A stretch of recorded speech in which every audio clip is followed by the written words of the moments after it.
I don't know about his qualification, but I know he was a good journalist that spoke truth to power, that he had to even run away. Who is more frustrated? He has ended up being a domestic staff of He's Mr. not a President. domestic, he's a special advisor to the president. Yeah, it's domestic. That's a senior role. That's not a domestic. No, even if you're senior, there is senior domestic servant. So, the Tinubu government is once again under fire. But this time, it's not even about policies.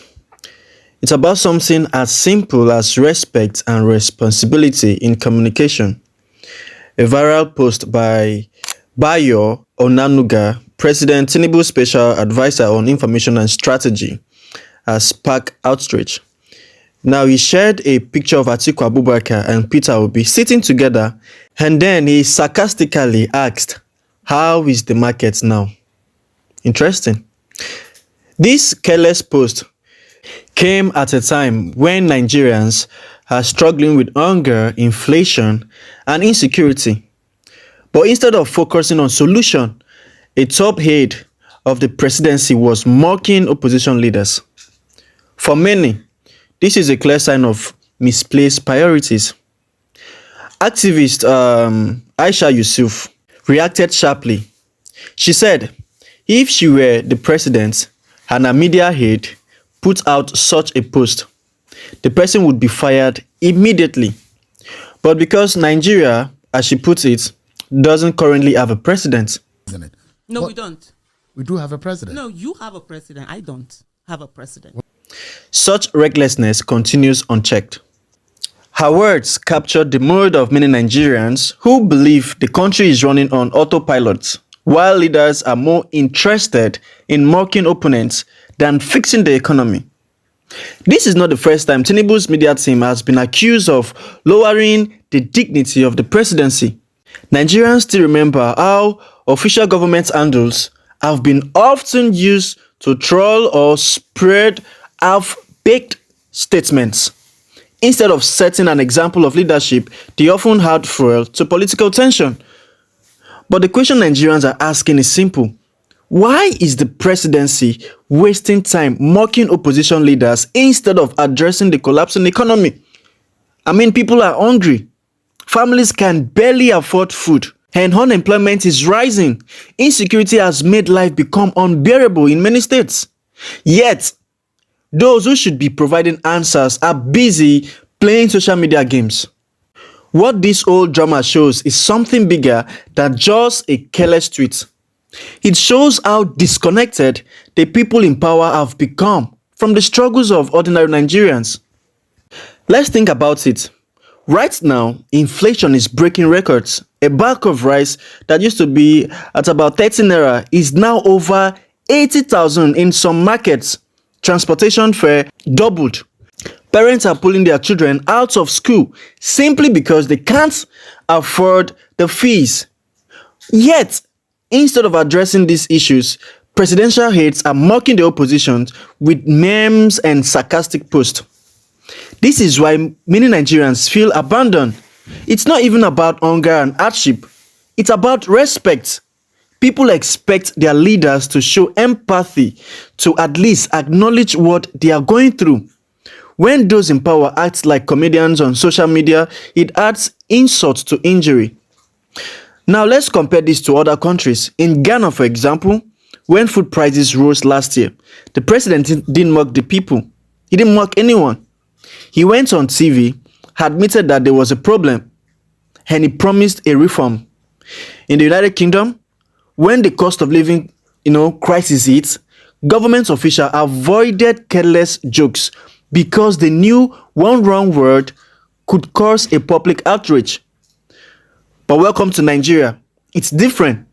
Those in charge behave as if citizens don't matter. This is why many people say Nigeria feels leaderless, because the tone from the top shows no seriousness, no strategy, no compassion. And this is not a new pattern. We've seen it under Buhari's regime, when government spokespersons were more interested in defending the president than addressing real issue. Nigerians were told to pray or be patient while things got worse. Now under Tinubu, the same playbook continues. Only this time, social media has made the embarrassments even more visible. For many young people especially, this is unforgivable. They see other countries where leaders are accountable, even where a poorly worded statement can lead to resignation. In Nigeria, anything goes. And that is why people like Aisha are saying openly, if I was the president, this would have never happened. The head would have been fired immediately.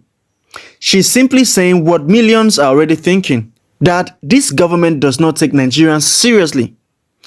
Now, the bigger danger in all of this is what it does to the trust between leaders and citizens. Nigeria, as we all know, is already at a breaking point. People are hungry, prices are going up every week, insecurity is spreading from the north to the south, unemployment is at an all-time high, families can't even afford basic needs. And in the middle of all this, those in charge are not even showing leadership. They are showing mockery. When the presidential advisor, Bayo, posted that sarcastic comment, "How is the market now?" It wasn't just about Peter Obi or Atiku. It was about the millions of Nigerians who actually go to the market and come back crying because they can't afford food. It's about the mother who now buys only 1 cup of rice because that's all she can get. It's about the workers whose salary ends before even the middle of the month because transportation alone has swallowed it all. So, when government officials laugh about the markets, people feel mocked. It's like adding pepper to an open wound. This is what Nigerians are saying. We don't have a president. Because the tone from the top feels so careless, so out of touch with the suffering of the people. Now let's think back a little. This isn't the first time Nigerians have seen this kind of arrogance from people in power. Under Buhari, when citizens cried against hunger, some officials told them to go and farm, as if farming would solve the economic mismanagement. Others even said that Nigerians should be patient and pray to God, while the government kept borrowing billions with no visible impact. Now with Tinubu, the same arrogance has continued, only louder. But here's the truth. Words matter. In politics, what you say as a leader can calm people or can set them on fire. A good leader knows how to communicate, how to use words to reassure and to give hope, to show empathy. But when leaders and their heads use words to mock, they lose the people completely. That's why Nigerians online were angry, not just at Bayo, but at the presidency. Because his words reflect the mindset of the government, presidents inclusive, a mindset that does not care about citizens' pain. Look at other countries again. In South Africa, when food prices went up, President Ramaphosa addressed the nation, acknowledged the suffering, and promised a relief. In Kenya, where citizens protested against taxes, President Ruto had to come out and explain himself, even if the people did not agree. Leaders in other places know that in times of hardship, they must at least look like they care. But in Nigeria, what do we see? Sarcasm, mockery, and silence from the man at the top.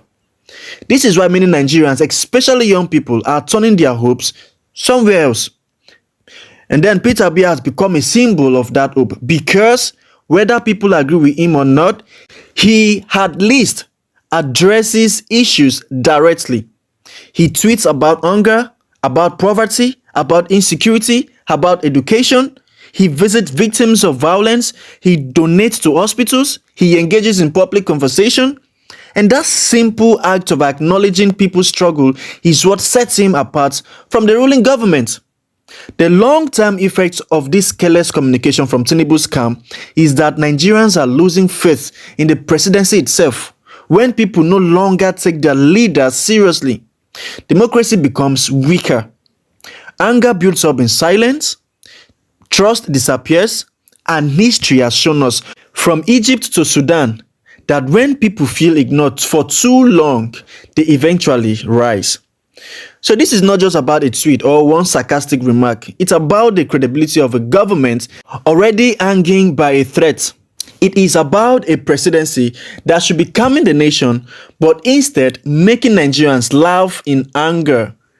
And if this continues, it won't just be about hunger anymore, but survival. And when survival is on the line, people stop respecting authority.